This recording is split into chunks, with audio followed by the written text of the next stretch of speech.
નિખરતા ગુજરાત ન્યૂઝમાં આપનું સ્વાગત છે। રમજાન માસના 21મા રોજાના દિવસે સૈયદ હઝરત શેર અલી ખુદાના વિશાળ ઉર્સ પ્રસંગે ડભોઈ જામા મસ્જિદના પેશ ઇમામ મૌલાના અનવર અશરફી તેમજ દાતાઓ દ્વારા રોજદારો માટે સુંદર રીતે ઇફતારી પાર્ટીનું આયોજન કરવામાં આવ્યું હતું અને ઉર્સ ઉજવણી કરવામાં આવી હતી।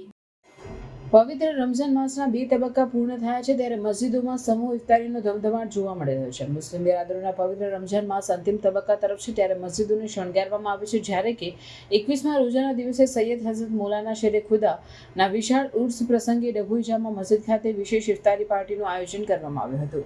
ત્યારે પવિત્ર રમઝાન માસ દરમિયાન રોજા નમાઝ તરાવીની વિશેષ નમાઝ સમયે મસ્જિદોમાં ભીડ થાય છે।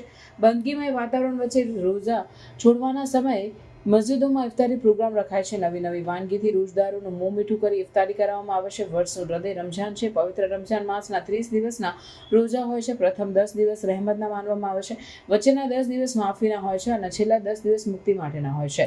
કોઈ લાભથી વંચિત ન રહી જાય તે માટે પૂરા માસના રોજા, બાલિગ સિવાય દરેક માટે પૂરા માસના રોજા, નમાઝ તરાહબી સાથે દાન જકાત કે ખૈરાત આપવાનું મહત્વપૂર્ણ છે। પોતાની હેસિયત મુજબ મસ્જિદમાં વિવિધ વાનગીઓ લાવી રોજદારોના રોજા ખોલાવે છે। ત્યારે ડભોઈ જામા મસ્જિદ ખાતે મૌલાના અનવર અશરફી તેમજ દાતાઓ દ્વારા ઇફતારીનો કાર્યક્રમ રાખવામાં આવ્યો હતો।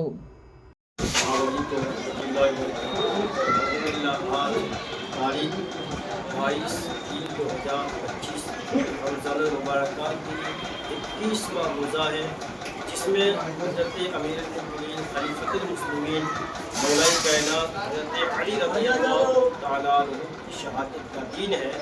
बारगाहे हज़रत अमीर मुमिनीन में ख़ुराक़े अक़ीदत पेश करने के लिए डभोई की जामा मस्जिद के अंदर रज़ाए इलाही कमेटी की तरफ से इफ्तार पार्टी का इंतज़ाम किया गया है और अल्लाह रब्बुल इज़्ज़त की बारगाह में ये उम्मीद रखते हैं कि अल्लाह ताला आज की इस बाबरकत इस पार्टी का, इस नज़र नियाज का सबसे पहले इसका हदिया हम बारगाह हज़रत अमीर मुमिनीन मौलाए कायनात की बारगाह में पेश करते मौला ताला इनके सदक़े में हम सब के रोज़ों को, इबादत को, नमाज को कबूल फरमाए और अल्लाह ताला फैज़ान मौला अली से हम सबको माला माल करे। अस्सलामु अलैकुम।